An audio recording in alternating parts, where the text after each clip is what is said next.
Je m'appelle Sophie, et je n'aurais jamais imaginé que ma vie prendrait un tel tournant ce jour-là. Tout a commencé par un simple message sur mon téléphone, un mardi matin comme les autres.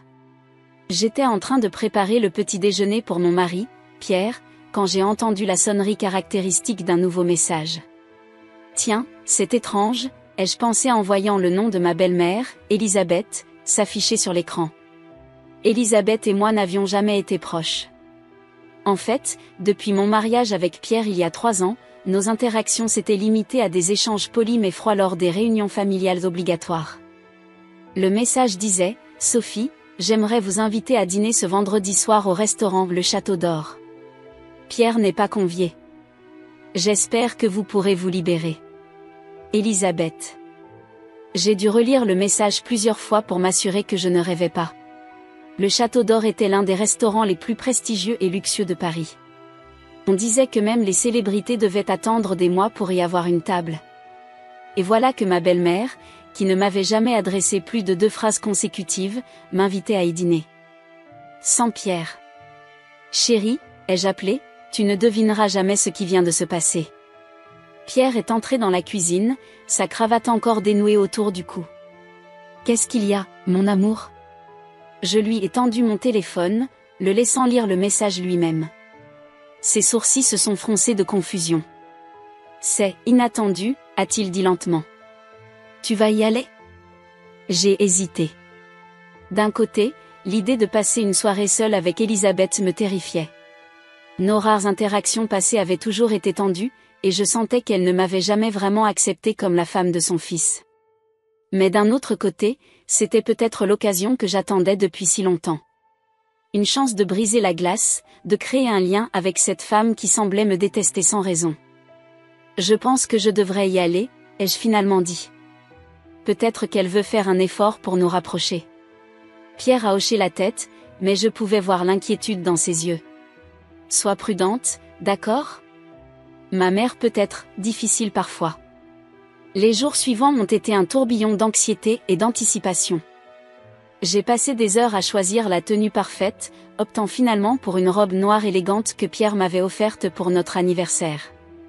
J'ai répété mentalement des dizaines de sujets de conversation, espérant trouver un terrain d'entente avec Elisabeth. Le vendredi soir est arrivé plus vite que je ne l'aurais souhaité.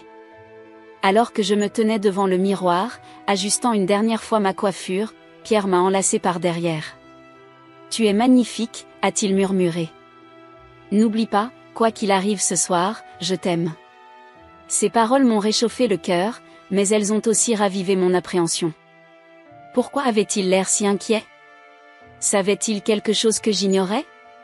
Le trajet en taxi jusqu'au restaurant a été un flou de lumière de la ville et de pensées tourbillonnantes. Quand nous sommes finalement arrivés devant le Château d'Or, j'ai dû prendre une profonde inspiration pour calmer mes nerfs. Le bâtiment était imposant, une ancienne demeure aristocratique transformée en restaurant de haute cuisine. Des voituriers en livrée accueillaient les clients qui descendaient de voitures luxueuses. J'ai donné mon nom à l'hôtesse d'accueil, qui m'a regardé avec un mélange de surprise et de curiosité. « Ah oui, Madame Dubois vous attend.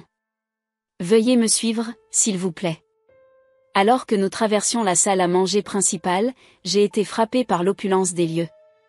Des lustres en cristal scintillaient au-dessus de tables drapées de nappes blanches immaculées.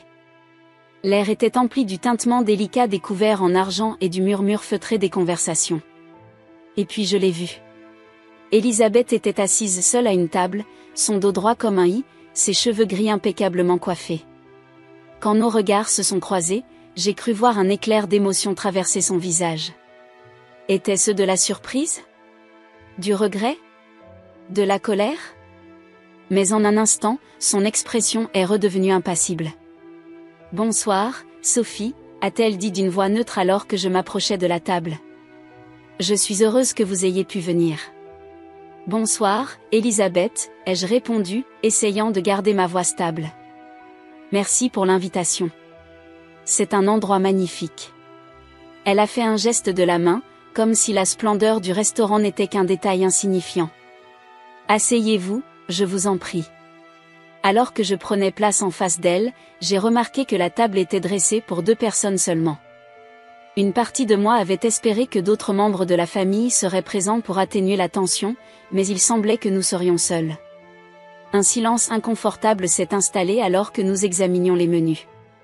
J'ai tenté de briser la glace. Pierre m'a dit que vous veniez souvent ici. Avez-vous des recommandations ? Elisabeth a levé les yeux du menu, son regard perçant me transperçant. Pierre vous a mal informé. Je ne suis venue ici qu'une seule fois auparavant, il y a de nombreuses années. Je me suis sentie rougir, embarrassée par ma gaffe. Oh, je suis désolée. J'ai du mal comprendre. Elle a agité la main avec dédain. Ce n'est pas important. Dites-moi, Sophie, comment trouvez-vous votre vie avec mon fils ? La question m'a prise au dépourvu. En 3 ans de mariage, Elisabeth ne m'avait jamais posé de questions personnelles. Nous sommes très heureux, ai-je répondu avec prudence. Pierre est un mari merveilleux. A-t-elle murmuré, son expression indéchiffrable. Et votre travail ? Pierre m'a dit que vous étiez, quoi déjà ? Assistante dans une galerie d'art ? J'ai senti une pointe d'irritation à son ton condescendant, mais j'ai fait de mon mieux pour rester polie. En fait, je suis curatrice maintenant. J'ai été promue il y a quelques mois. Fascinant, a-t-elle dit d'un ton qui indiquait tout le contraire. Et dites-moi, Sophie, que savez-vous de votre famille biologique ? La question m'a frappée comme un coup de poing dans l'estomac. Comment savait-elle que j'avais été adoptée ? Je n'en avais jamais parlé avec elle, et je doutais que Pierre l'ait mentionné. Je ne sais pas grand-chose, ai-je bégayé, déstabilisée. Mes parents adoptifs m'ont dit que j'avais été abandonnée à la naissance. Elisabeth a hoché la tête lentement, comme si elle confirmait quelque chose qu'elle savait déjà. C'est ce qu'on vous a dit, n'est-ce pas ? Son ton énigmatique et ses questions étranges commençaient à me mettre mal à l'aise. Que essayait-elle de faire ? Pourquoi m'avait-elle vraiment invitée ici ce soir ? Avant que je ne puisse poser mes propres questions, le serveur est arrivé pour prendre notre commande. Elisabeth a commandé avec assurance, choisissant des plats dont je n'avais jamais entendu parler. Quand mon tour est venu, j'ai hésité, intimidée par le menu en français complexe. Elle prendra la même chose que moi, a déclaré Elisabeth au serveur, me coupant la parole avant que je ne puisse dire quoi que ce soit. Alors que le serveur s'éloignait, j'ai senti une vague de frustration monter en moi. Pourquoi m'avait-elle invitée si c'était pour me traiter comme une enfant ? Elisabeth, ai-je commencé, essayant de garder ma voix calme, je suis capable de commander par moi-même. Et j'aimerais comprendre pourquoi vous m'avez invitée ce soir. Que essayez-vous de me dire ? Elle m'a regardé fixement pendant un long moment, son visage une masque d'impassibilité. Puis, lentement, un sourire froid a étiré ses lèvres. Patience, ma chère. La soirée ne fait que commencer. Le serveur venait de s'éloigner avec nos commandes, et je me sentais de plus en plus mal à l'aise. L'atmosphère luxueuse du château d'or, qui m'avait tant impressionné à mon arrivée, semblait maintenant étouffante. Les regards furtifs des autres clients, habillés de leurs plus beaux atours, ne faisaient qu'accentuer mon sentiment d'être une intruse. Elisabeth sirotait tranquillement son verre de vin, son regard perçant ne me quittant jamais. J'ai essayé de me concentrer sur la beauté de la salle, sur les lustres en cristal qui scintillaient doucement au-dessus de nous, sur les tableaux de maîtres accrochés au mur. Tout pour éviter ces yeux qui semblaient vouloir percer mon âme. Soudain, j'ai entendu des voix familières. Tournant légèrement la tête, j'ai aperçu, à ma grande surprise, le reste de la famille de Pierre entrer dans le restaurant. Il y avait son père, Charles, un homme imposant aux cheveux grisonnants, sa sœur Marie avec son mari François, et même sa tante Marguerite, que je n'avais vue qu'une seule fois lors de notre mariage. Mon cœur s'est mis à battre plus vite. Que faisaient-ils tous ici ? Elisabeth m'avait-elle menti en disant que ce serait un dîner en tête-à-tête ? Ah, les voilà, a murmuré Elisabeth, un sourire énigmatique aux lèvres. Elle s'est levée gracieusement, faisant signe au groupe de nous rejoindre. J'ai suivi son mouvement, me levant maladroitement, ne sachant pas comment réagir. Charles a été le premier à nous atteindre, embrassant sa femme sur la joue avant de se tourner vers moi avec un regard que je ne pus déchiffrer. « Sophie » a-t-il dit d'un ton neutre, inclinant légèrement la tête en guise de salut. « Bonsoir, Charles » ai-je répondu, ma voix à peine audible. Les autres ont suivi, chacun me saluant avec une politesse froide qui ne faisait qu'accentuer mon malaise. Marie, la sœur de Pierre, m'a à peine regardée, préférant s'adresser directement à sa mère. « Maman, pourquoi nous as-tu tous fait venir ici ce soir ? Et où est Pierre ?» Elisabeth a balayé la question d'un geste de la main. « Tout en temps voulu, ma chérie. Pour l'instant, installez-vous. » J'ai regardé, impuissante, alors que des serveurs apparaissaient comme par magie, ajoutant des chaises et des couverts à notre table. En quelques instants, ce qui était censé être un dîner intime s'était transformé en un rassemblement familial complet.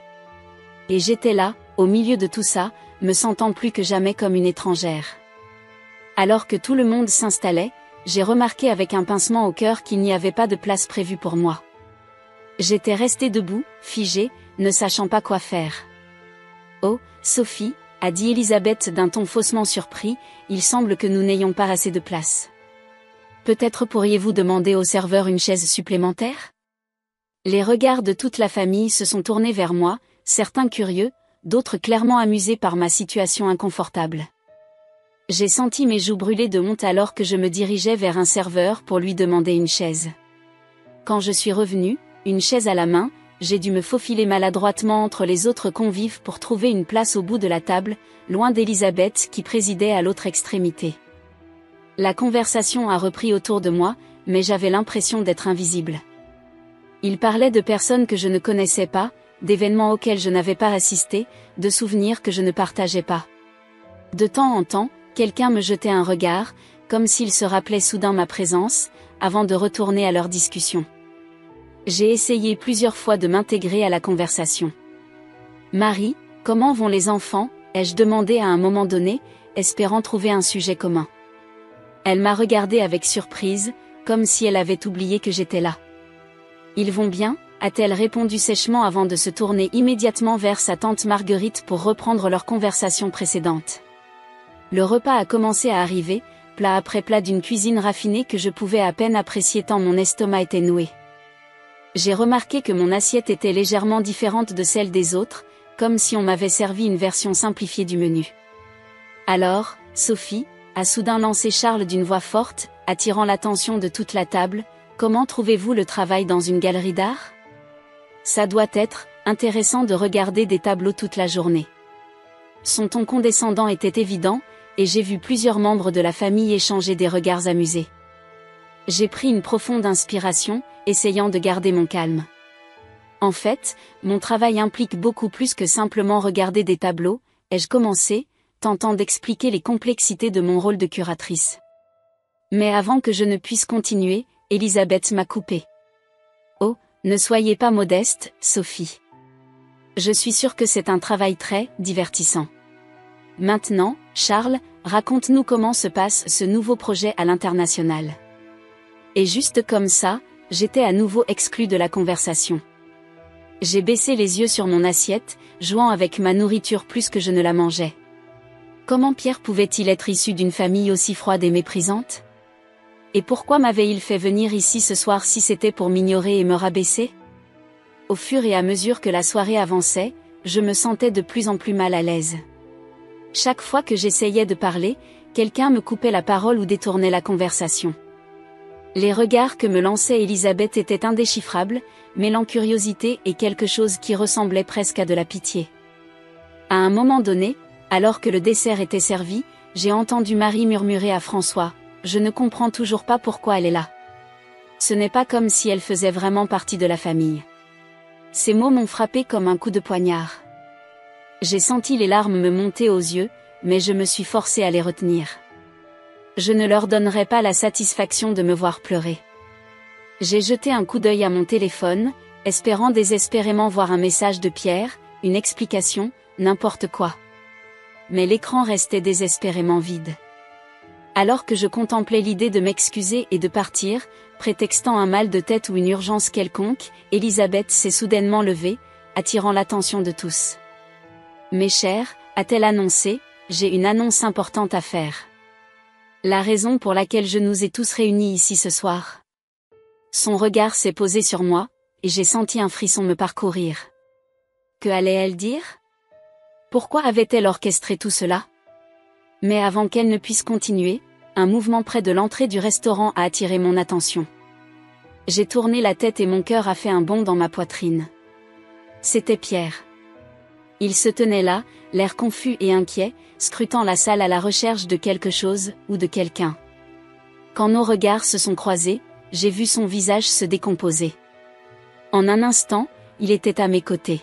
« Sophie, je suis désolée. Je viens de voir les messages. »« Qu'est-ce qui se passe ici ?» a-t-il demandé, jetant un regard accusateur à sa mère. Elisabeth, loin d'être décontenancée par l'arrivée inattendue de son fils, a simplement souri. « Ah, Pierre. Tu arrives juste à temps. J'étais sur le point de faire une annonce très importante concernant ta chère épouse. » Le silence est tombé sur la table, tous les yeux rivés sur Elisabeth. J'ai senti la main de Pierre serrer la mienne sous la table, et pour la première fois de la soirée, je me suis sentie soutenue, protégée.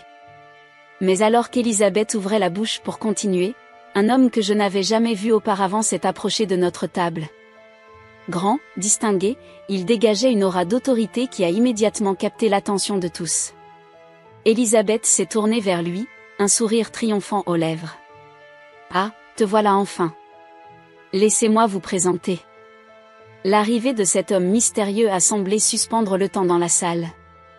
Tous les regards étaient rivés sur lui, y compris le mien. Il y avait quelque chose de familier dans ses traits, mais je n'arrivais pas à mettre le doigt dessus. Elisabeth s'est levée, un sourire triomphant aux lèvres. « Mes chers, je vous présente Antoine Leroy, le propriétaire de ce magnifique établissement. » Un murmure d'excitation a parcouru la table. Le Château d'Or était réputé pour son propriétaire discret et rarement vu en public. Que faisait-il ici, à notre table ? « Antoine, je te présente ma famille, » a continué Elisabeth, faisant un geste englobant toute la table. Puis, son regard s'est posé sur moi, et j'ai senti un frisson me parcourir. Et voici Sophie, la femme de mon fils Pierre. Antoine m'a regardé, et j'ai vu une étrange émotion traverser son visage. Était-ce de la surprise ? De la reconnaissance ? Avant que je ne puisse y réfléchir davantage, Elisabeth a repris la parole. « Sophie, ma chère, j'espère que vous avez apprécié le repas jusqu'à présent, » a-t-elle dit d'une voix mielleuse qui contrastait fortement avec son attitude froide de toute la soirée. J'ai ouvert la bouche pour répondre, mais aucun son n'est sorti. Ma gorge était serrée par l'anxiété et la confusion. « Oh, mais j'oubliais », a poursuivi Elisabeth, feignant la surprise. « Vous n'avez pas encore commandé, n'est-ce pas ?» J'ai senti tous les regards se tourner vers moi. La honte m'a envahi alors que je me souvenais qu'en effet, je n'avais pas eu l'occasion de commander mon propre repas. Ai-je bégayé, cherchant désespérément mes mots. « Maman, qu'est-ce que ça signifie ?» a demandé Pierre, sa voix trahissant sa colère grandissante.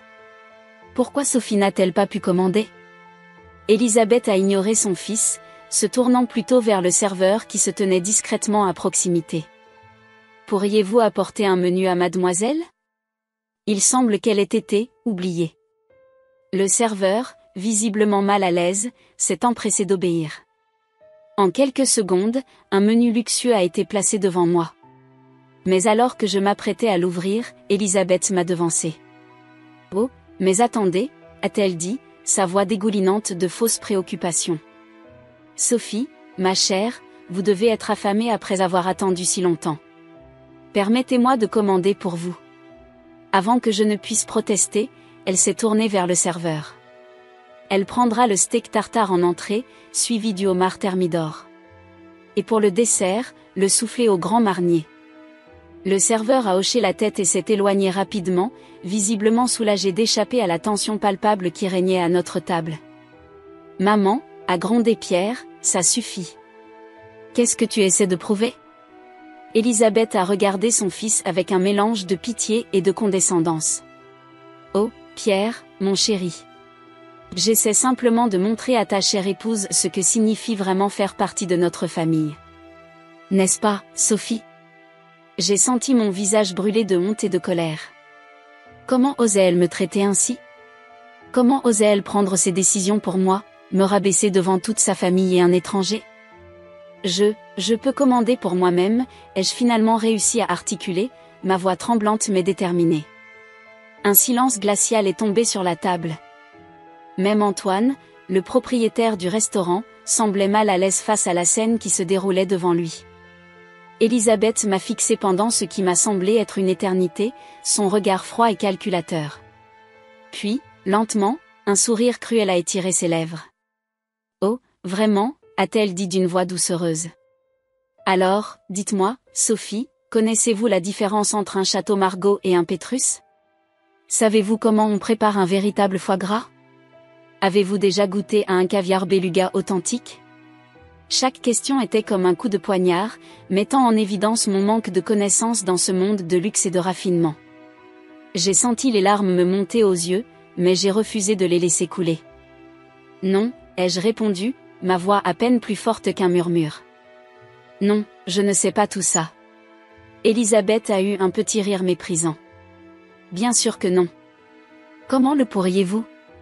Vous venez d'un monde si différent du nôtre. » Pierre s'est levé brusquement, sa chaise raclant bruyamment le sol. « Ça suffit, maman.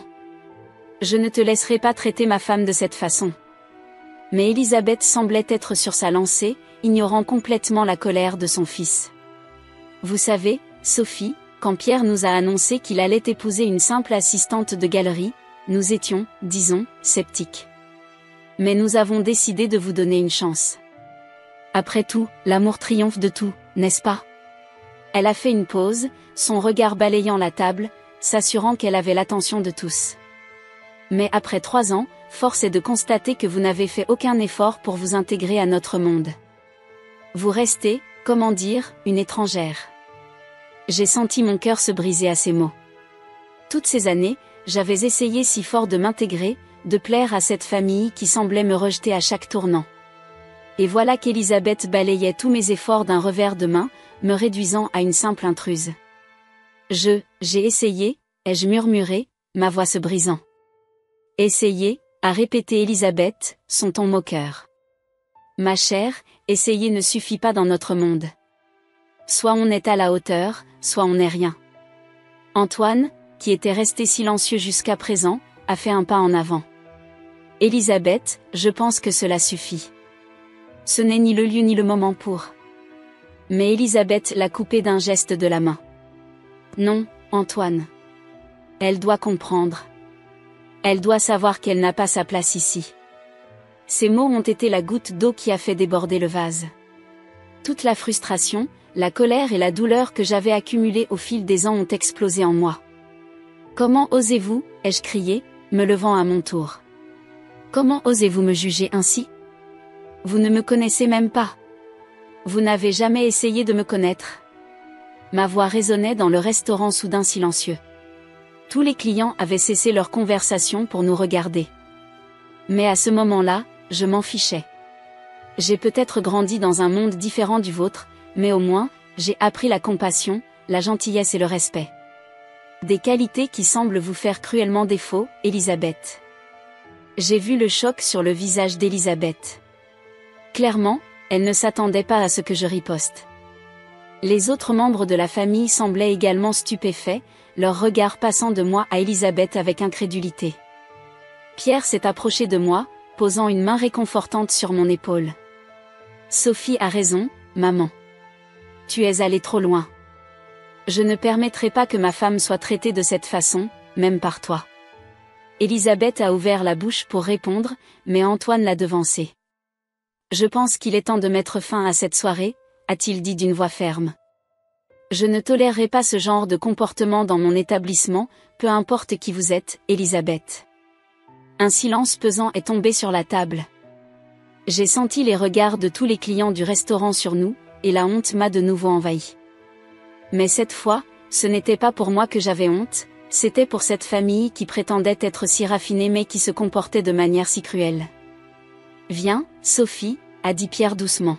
« Nous partons. » Alors que nous nous apprêtions à quitter la table, Antoine a fait un pas vers nous, son regard fixé sur moi avec une intensité troublante.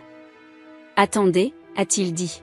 « Il y a quelque chose que vous devez savoir. » Nombre de mots, 1323. Voulez-vous que je continue avec le 4e topico ou souhaitez-vous une version plus détaillée de celui-ci? Copie retrice et M continue para au proximo topico, continue desenvolvendo et M français, nao faça meno que 1000 palavras et didi S4. Le silence qui a suivi les paroles d'Antoine était assourdissant. Tous les regards étaient rivés sur lui, y compris le mien. Il y avait quelque chose dans ses yeux, une émotion que je n'arrivais pas à déchiffrer, qui me troublait profondément. « Que voulez-vous dire, Antoine ?» a demandé Elisabeth, sa voix trahissant une nervosité soudaine que je ne lui connaissais pas. Antoine a pris une profonde inspiration, ses yeux ne quittant jamais les miens. « Sophie, a-t-il commencé, sa voix douce mais ferme, il y a quelque chose que vous devez savoir. Quelque chose qui aurait dû vous être dit il y a longtemps. » Mon cœur s'est mis à battre plus fort. Que pouvait-il bien avoir à me dire, cet homme que je venais à peine de rencontrer ? Je ne comprends pas, ai-je balbutié, regardant tour à tour Antoine et Elisabeth, cherchant une explication dans leurs yeux. Antoine a fait un pas de plus vers moi, ignorant complètement les protestations d'Elisabeth qui tentait de l'arrêter. « Sophie, je sais que cela va vous sembler incroyable, mais, je suis votre oncle. » Le monde autour de moi s'est arrêté. J'ai cru que mes jambes allaient céder sous mon poids. « Mon oncle » ai-je répété, incrédule. Pierre m'a attrapé par le bras, me soutenant.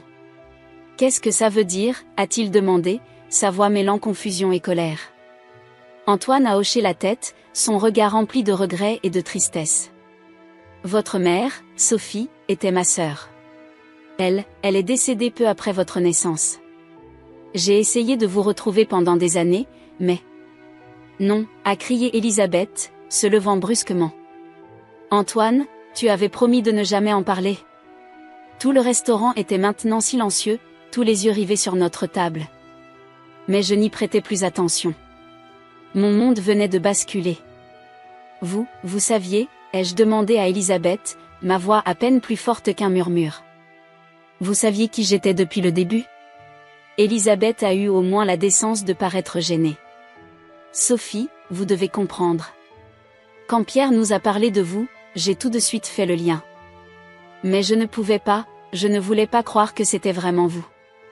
Alors c'est pour ça, ai-je dit, la compréhension m'envahissant soudainement. C'est pour ça que vous m'avez toujours traitée comme une étrangère. Parce que vous saviez que je faisais vraiment partie de cette famille, et ça vous terrifiait. » Antoine a posé une main sur mon épaule, me faisant sursauter.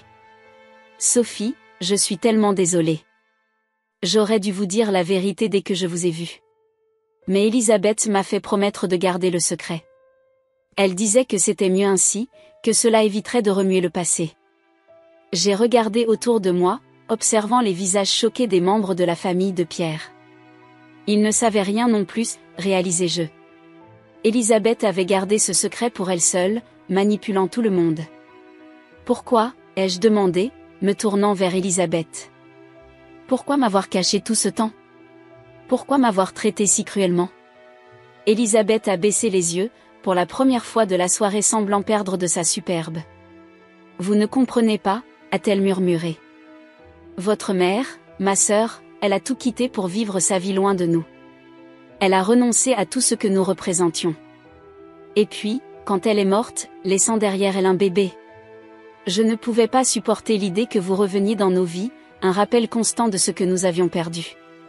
J'ai senti la colère monter en moi, une colère que je n'avais jamais ressentie auparavant. Alors vous avez décidé de me punir ? De me faire payer pour les choix de ma mère ? Non, ce n'est pas ça, a protesté faiblement Elisabeth. Je voulais vous tester. Voir si vous étiez vraiment digne de faire partie de cette famille. Digne, ai-je répété, incrédule. Qui êtes-vous pour juger qui est digne ou non ? Vous m'avez privé de ma famille, de mon histoire, de mon identité. Pierre, qui était resté silencieux jusqu'à présent, a finalement pris la parole. Maman, comment as-tu pu faire une chose pareille ? Comment as-tu pu nous mentir à tous pendant tout ce temps ? Elisabeth a levé les yeux vers son fils, des larmes brillant dans son regard. Je voulais te protéger, Pierre. Je ne voulais pas que tu souffres comme j'ai souffert quand ta tante est partie. Me protéger, a répété Pierre, incrédule. En me faisant tomber amoureux de ma propre cousine sans que je le sache ? Ces mots m'ont frappé comme un coup de poing. Pierre et moi, cousins ? L'horreur de la situation m'a submergée. Antoine a dû sentir mon désarroi car il s'est empressé d'intervenir. Non, non, ce n'est pas ça. Pierre, Sophie n'est pas ta cousine. Ta mère et la mère de Sophie étaient demi-sœurs. Vous n'avez aucun lien de sang.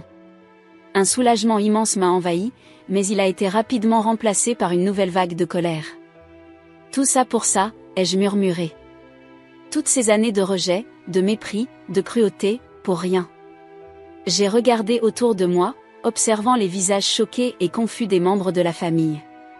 Marie, qui m'avait toujours traité avec tant de froideur, semblait maintenant sur le point de pleurer. Charles, le père de Pierre, fixait sa femme avec un mélange de déception et de colère. Je crois que nous avons tous besoin de temps pour digérer tout cela, a finalement dit Antoine, brisant le silence pesant qui s'était installé. J'ai hoché la tête, me sentant soudain épuisé. Oui, j'ai besoin d'air. Pierre m'a pris la main, la serrant doucement. Viens, on s'en va. Alors que nous nous apprêtions à partir, Antoine m'a arrêté une dernière fois. Sophie, je sais que c'est beaucoup à assimiler, mais j'aimerais avoir l'occasion de vous parler, de vous raconter l'histoire de votre mère. Si vous le voulez bien, bien sûr. J'ai regardé cet homme, cet oncle que je venais de découvrir, et j'ai vu dans ses yeux une sincérité qui m'a touchée. D'accord, ai-je finalement dit. Mais pas ce soir. J'ai besoin de temps. Antoine a hoché la tête, compréhensif. Bien sûr. Prenez tout le temps dont vous avez besoin. Alors que Pierre et moi nous dirigions vers la sortie du restaurant, j'ai senti tous les regards sur nous. Les clients, qui avaient assisté à toute la scène, nous observaient avec un mélange de curiosité et de pitié. Juste avant de franchir la porte, je me suis retournée une dernière fois. Elisabeth était toujours assise à la table, l'air abattu. Nos regards se sont croisés, et pour la première fois, j'ai vu dans ses yeux non pas du mépris ou de la colère, mais de la peur. La peur d'avoir tout perdu. Une fois à l'extérieur, l'air frais de la nuit m'a frappé, me faisant prendre conscience de la réalité de ce qui venait de se passer. Pierre m'a attiré contre lui, m'enveloppant dans ses bras. Je suis tellement désolée, Sophie, a-t-il murmuré dans mes cheveux. Je ne savais rien de tout ça, je te le jure. J'ai hoché la tête, incapable de parler. Les larmes que j'avais retenues toute la soirée ont finalement commencé à couler. Qu'est-ce qu'on va faire maintenant, ai-je finalement demandé, ma voix étouffée contre sa chemise. Pierre m'a serré plus fort. Je ne sais pas, a-t-il admis. Mais on traversera ça ensemble. Je te le promets. Alors que nous nous éloignions du château d'or, main dans la main, j'ai réalisé que ma vie ne serait plus jamais la même. J'avais perdu une famille que je croyais avoir, mais j'en avais peut-être gagné une nouvelle. Et surtout, j'avais découvert une vérité sur moi-même que je n'aurais jamais pu imaginer. Le chemin à parcourir serait long et difficile, mais pour la première fois depuis des années, je me sentais enfin libérée du poids de ne pas savoir qui j'étais vraiment. Et c'était un début. Les jours qui ont suivi cette soirée fatidique au Château d'Or ont été un tourbillon d'émotions et de révélations. Pierre et moi avions décidé de prendre quelques jours de congé pour essayer de digérer tout ce qui s'était passé. Nous étions restés dans notre appartement, coupés du monde extérieur, tentant de comprendre comment notre vie avait pu basculer aussi brusquement. Ce matin-là, alors que je préparais du café dans notre petite cuisine, j'ai entendu Pierre raccrocher le téléphone dans le salon.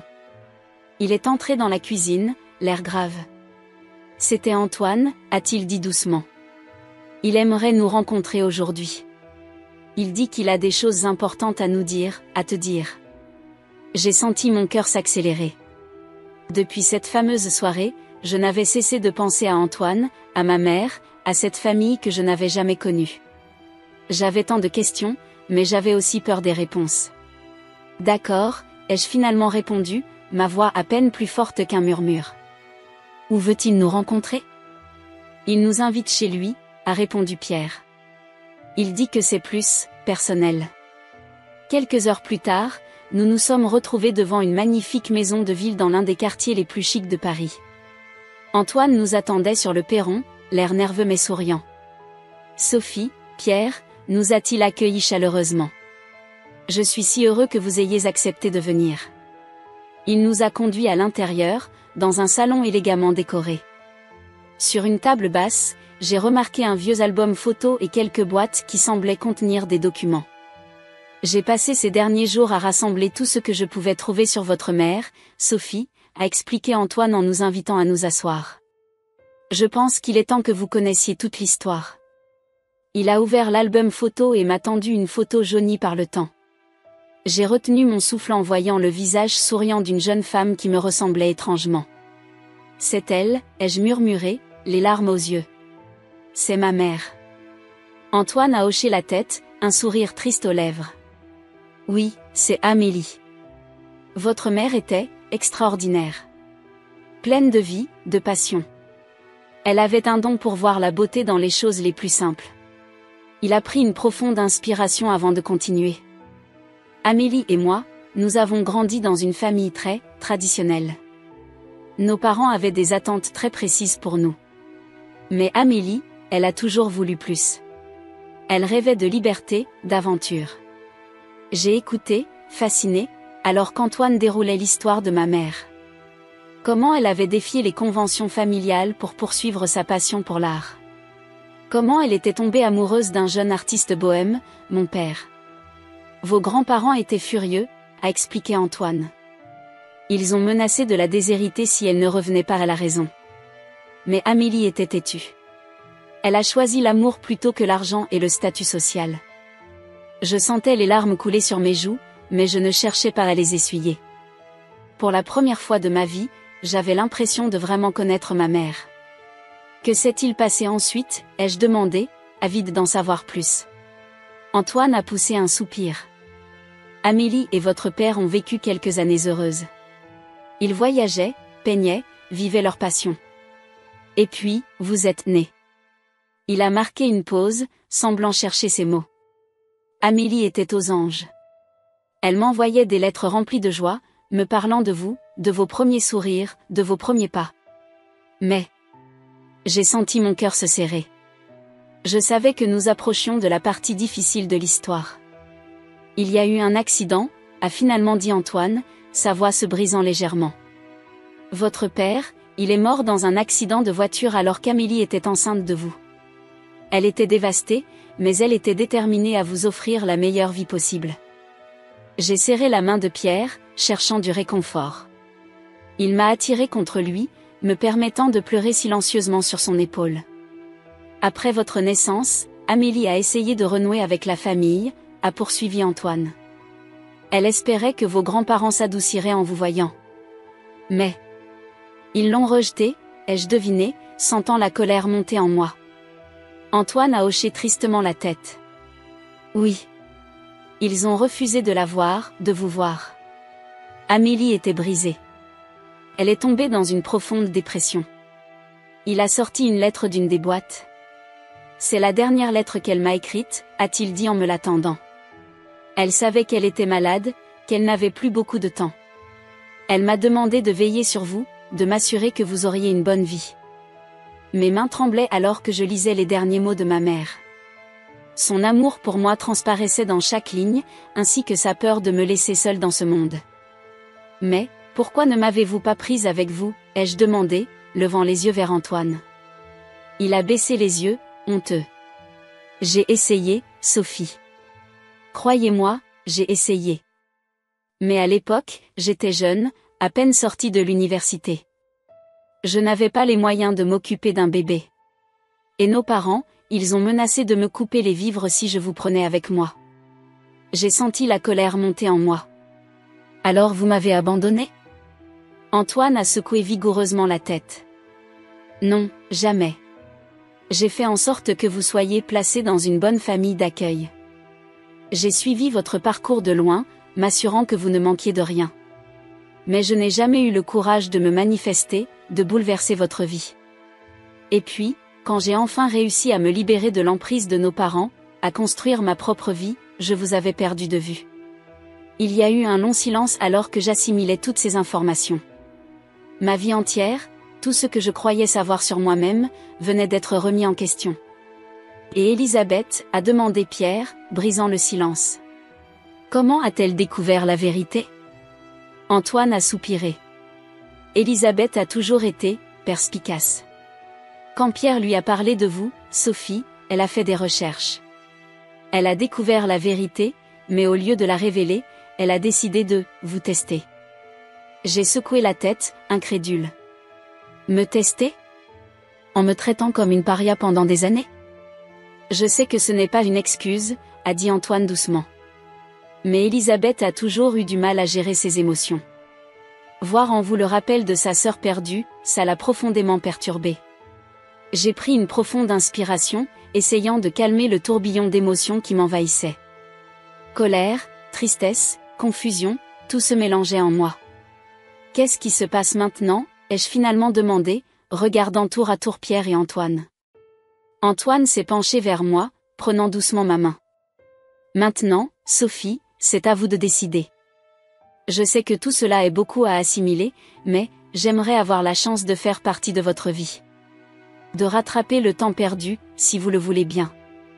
J'ai regardé cet homme, cet oncle que je venais de découvrir, et j'ai vu dans ses yeux un mélange de regret, d'espoir et d'amour. Malgré toute la douleur et la confusion, j'ai senti quelque chose remuer en moi. Une envie de connaître cette famille, cette histoire qui m'avait été cachée pendant si longtemps. J'ai besoin de temps, ai-je finalement dit. Pour digérer tout ça, pour comprendre qui je suis vraiment maintenant que je connais la vérité.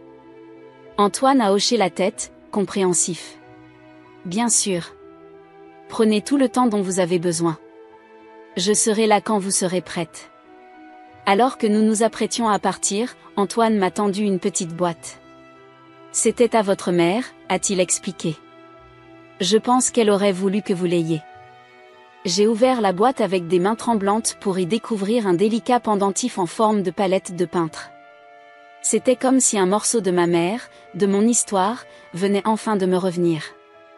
En quittant la maison d'Antoine ce jour-là, je savais que ma vie ne serait plus jamais la même. J'avais découvert une vérité qui changeait tout, mais qui, d'une certaine manière, expliquait aussi tant de choses. Pierre m'a prise dans ses bras alors que nous marchions dans la rue. Quoi que tu décides, a-t-il murmuré, je serai toujours là pour toi. J'ai hoché la tête, reconnaissante pour sa présence constante. L'avenir était incertain, rempli de questions sans réponse et de relations à reconstruire. Mais pour la première fois depuis longtemps, je me sentais ancrée. Je savais enfin d'où je venais, et cela me donnait la force d'affronter ce qui m'attendait. Le chemin vers la guérison et la réconciliation serait long, mais avec la vérité enfin révélée, j'étais prête à le parcourir, un pas à la fois.